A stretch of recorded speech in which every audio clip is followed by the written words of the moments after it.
Okay, so this isn't the usual thing that happens regarding the universe, but we encountered some problems.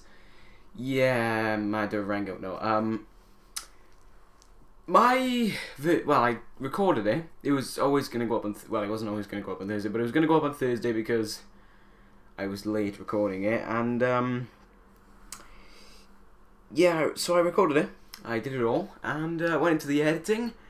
And the audio and me talking was about 20 seconds behind the video, and if I'd found the pinpoint area for it to happen, it just sounded really odd. So it was like, it worked fine for like the first two matches, and then the third match, and then all of a sudden it just went 20 seconds behind. And I tried editing it out, but then it just, like, I got rid of that gap, but it still just wasn't right. It was still just delayed, so I didn't have any clue what to do. So I'm going to go through the card with you and tell you what happened, instead of trying to do that card again. Right. So to start off tonight, we had Ken Shamrock against Chris Hero. Now, Ken Shamrock came out and he says that he has a new motive to him. He is sick and tired of these flimsy little cruiserweights running around, stealing his time in the spotlight. This ECW television title is for anyone who wants to grab it, and he feels as if he's the man who should remove the cruiserweights.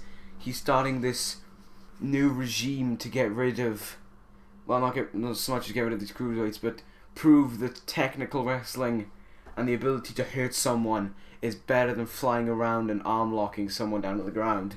Ken Shamrock took on Chris Hero and inflicted a lot of pain on him. He locked in 3 ankle locks each time, other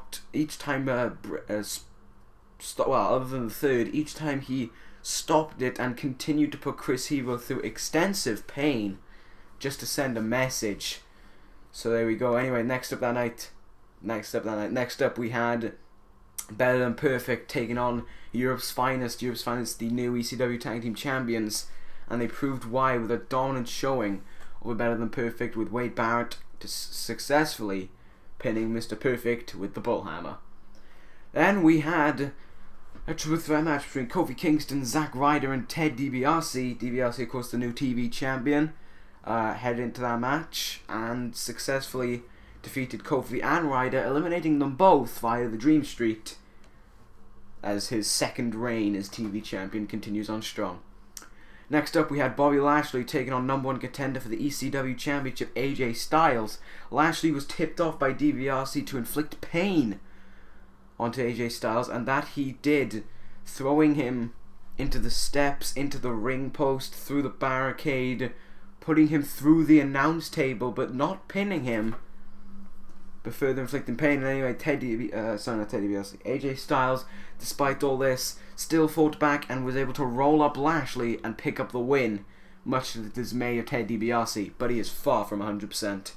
And in the main event, former WWE Champion Samoa Joe took on the ECW Champion Ted DiBiase in the main event, and DiBiase was aware that Joe is a former WWE Champion for a reason, and he was bringing the fight to DiBiase, so much so that DiBiase had to make tactics to try and make sure that he would pick up the win, resulting in him pretty much running away, Joe following in pursuit, and doing a bit of a possum play, but was able and successfully won via countout, putting Joe through the barricade to finish off the match. Made it back in for the 10 count and picked up the win.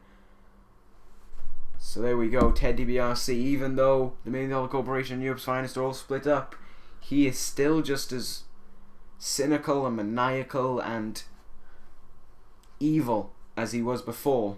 This time, though, he's on his own, of course. But anyway, there we go, that's a quick wrap-up of ECW, and due to this problem, I will try my best to make sure the SmackDown's out on time, because I want that to happen, because that deserves to happen. So there you go. So with that being said, with that, I've got nothing else much to say other than thank you for listening through this quick thing, and there you go. I will trying my best to get SmackDown uploaded tomorrow, and if not, then it'll go up Saturday, and main event may have to go up Sunday. Anyway, there you go. That ends this. Thank you for watching, and I will see you for SmackDown. Ciao.